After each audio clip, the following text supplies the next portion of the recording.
Basically, China concentrated 10 generations of economic development and urbanization into 40 years. And it's over. You It's can only do over. that once. And there's now no longer enough people to have a next generation. So on the demographic numbers alone, China will be gone by 2030. That assumes nothing else goes wrong. Peter Zeihan is an internationally renowned geopolitical strategist and author who has made a bold prediction that China will no longer be a major power by 2030. This prediction has been met with skepticism and debate, but Zeihan has a wealth of evidence to support his claim. He believes that the combination of demographic and economic changes, as well as political instability, will lead to the decline of the Chinese. He points out that the current Chinese government has pushed its citizens too far in terms of economic and social control, leading to a generational shift in the population and a decrease in the country's economic might. Zeihan also references the increased trade tension between China and the United States as evidence of the potential destruction of China in the coming decade.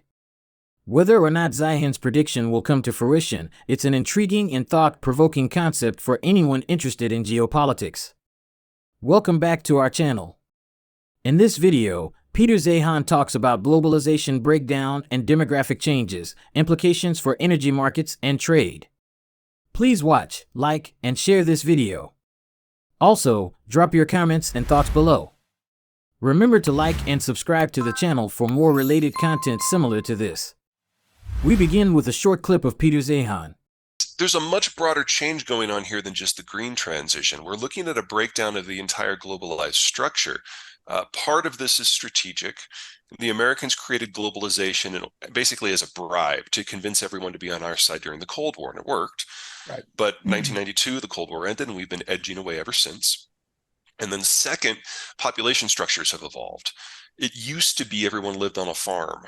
But as the world globalized, it also industrialized and urbanized. And as people moved off the farm and into the cities to take manufacturing jobs, they went from living on 40 acres with a pig to living in a condo with a Shih Tzu. Yeah. And they went from kids being free labor to being very expensive habits. And so we went from having 7 kids to 1.2. You play that forward 75 years, and it's not that the world is running out of children. That happened 30 years ago. We're now on the edge of running out of working age adults. And without adults, you don't get the production, you don't get the consumption that is the basis of international trade. So we're in this environment now where we've had a really good run that demographically speaking was just a brief moment in time, and now we've aged out. Yeah, and in that sort of environment, demand for products drops.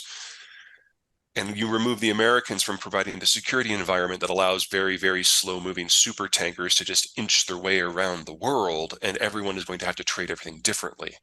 And countries that are a long way from their end markets have to reevaluate what is possible.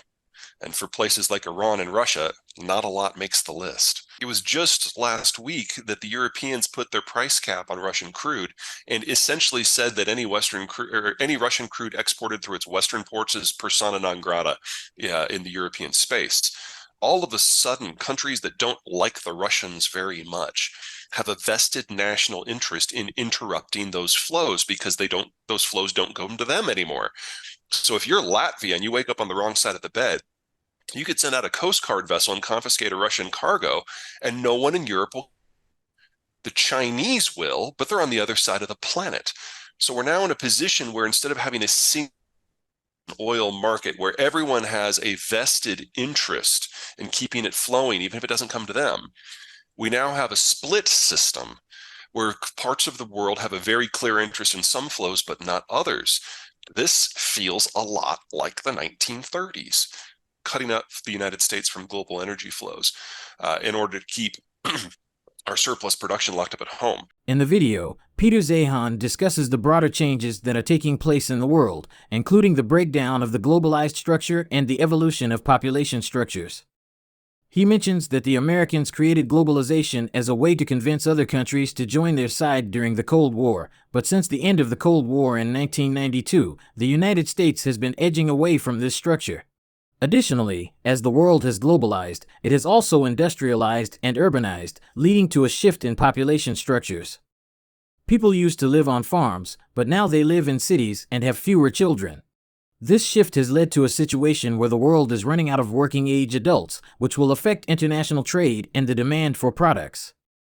Zeihan also mentions the recent European decision to put a price cap on Russian crude and essentially ban it from the European market, which has led to countries with an interest in interrupting Russian energy flows. This situation is reminiscent of the 1930s when the United States was cut off from global energy flows in order to keep surplus production at home.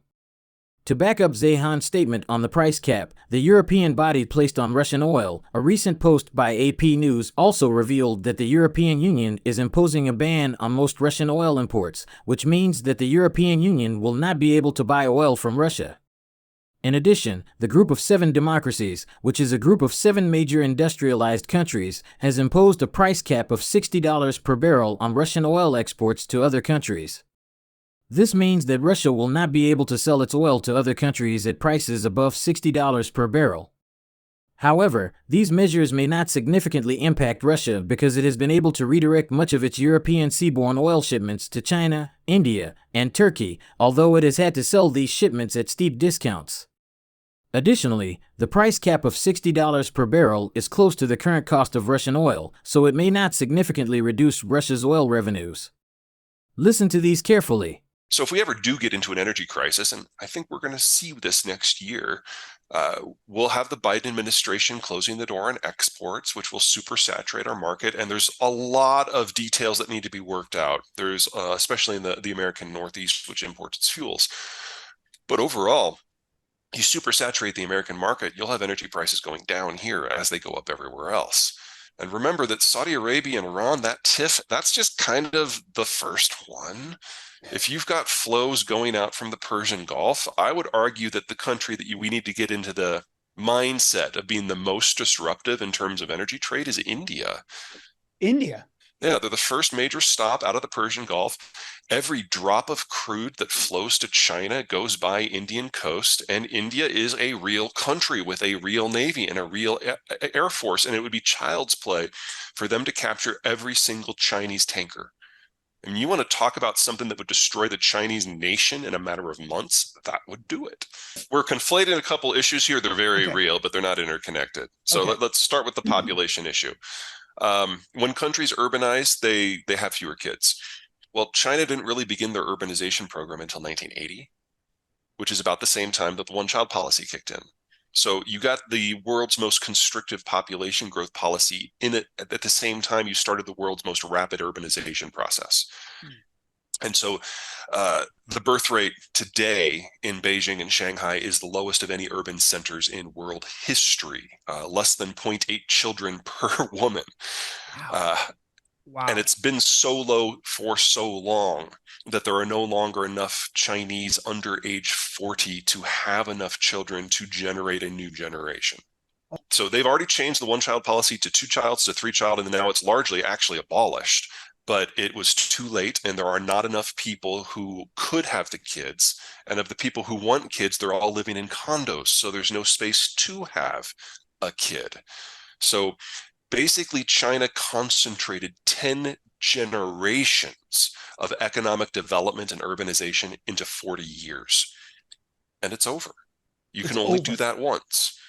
And there's now no longer enough people to have a next generation. The Ukraine war is crisis, and China is the last country in line, so they suck up most of that. China imports 80% of the stuff they need to grow their food, so you have a disruption in agricultural markets or phosphate markets or potash markets. China sucks up the entirety of that. China is dependent upon access to other countries to sell its goods because it no longer has enough young people to buy them itself.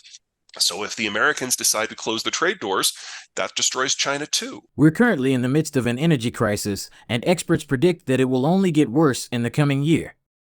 Zeihan believes there is a potential for an energy crisis in the near future, and the Biden administration may respond by closing the door on exports, which would cause energy prices to decrease in the United States while increasing in other countries.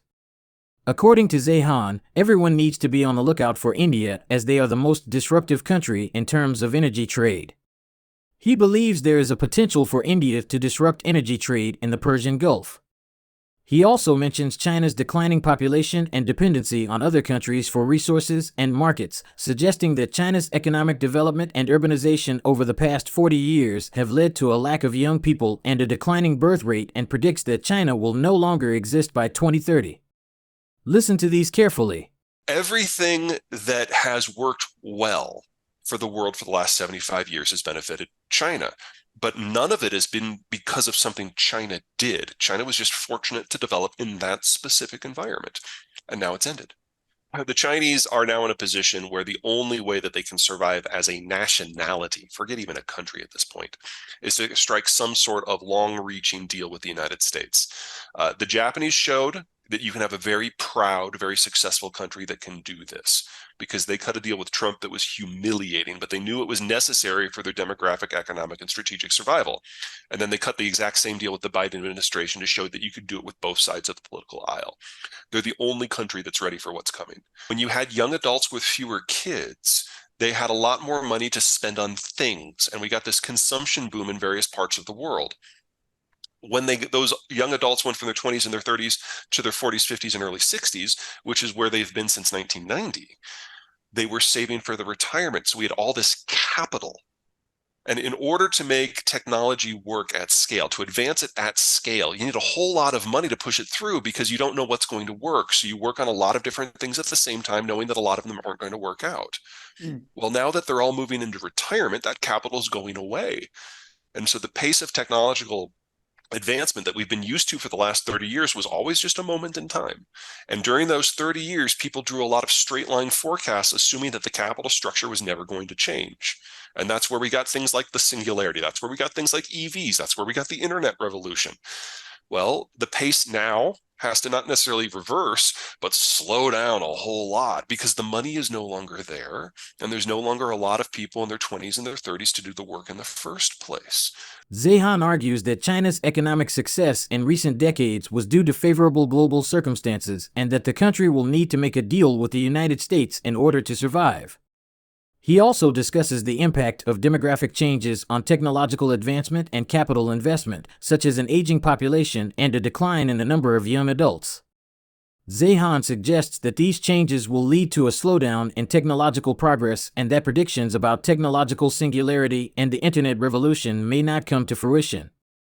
With his expertise, Zeihan has provided an insightful look into the future of China and its potential impact on the world.